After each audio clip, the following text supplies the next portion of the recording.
ഒറ്റപ്പാലം നഗരസഭയുടെ നേതൃത്വത്തിൽ വയോജന സംഗമം നടന്നു. ഒറ്റപ്പാലം നഗരസഭയുടെ നേതൃത്വത്തിൽ മുനിസിപ്പൽ തല വയോജന സംഗമം സംഘടിപ്പിച്ചു. നഗരസഭാ ചെയർപേഴ്സൺ കെ ജാനകി ദേവി സംഗമം ഉദ്ഘാടനം ചെയ്തു. നമ്മുടെ എല്ലാ പ്രവർത്തനങ്ങളിലും നമ്മളോടൊപ്പം നിന്നുകൊണ്ട് ഞങ്ങളെ ഒറ്റപ്പാലം നഗരസഭയുടെ പ്രവർത്തനത്തെ മുന്നോട്ട് നല്ല രീതിയിൽ നയിക്കുന്നതിന് ഒപ്പം നിന്ന ആളുകളാണ്. അപ്പൊ അവർക്ക് ചില കാര്യങ്ങൾ ആവശ്യങ്ങൾ നമുക്ക് ചെയ്യാനുണ്ട്.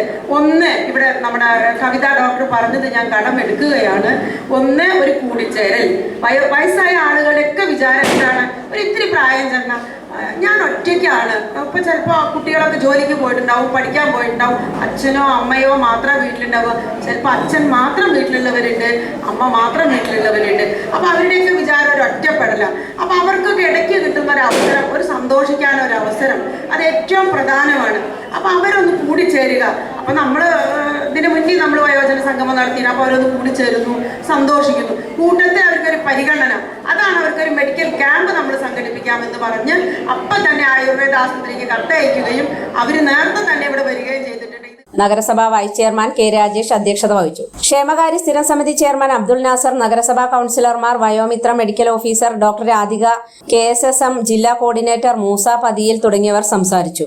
സംഗമത്തിന്റെ ഭാഗമായി മുതിർന്ന വ്യക്തികളെ ആദരിച്ചു. അനുബന്ധമായി നടന്ന ആയുർവേദ മെഡിക്കൽ ക്യാമ്പിന് കണ്ണിയമ്പ്രം സർക്കാർ ആയുർവേദ ഹോസ്പിറ്റലിലെ ഡോക്ടർ ഷാൻഡി, ഡോക്ടർ സുരഭി എന്നിവർ നേതൃത്വം നൽകി. മാനസികാരോഗ്യ വിദഗ്ധ ഡോക്ടർ കവിതയുടെ നേതൃത്വത്തിൽ വയോജനങ്ങളുടെ മാനസികാരോഗ്യം എന്ന വിഷയത്തിൽ ബോധവൽക്കരണ ക്ലാസും നടന്നു.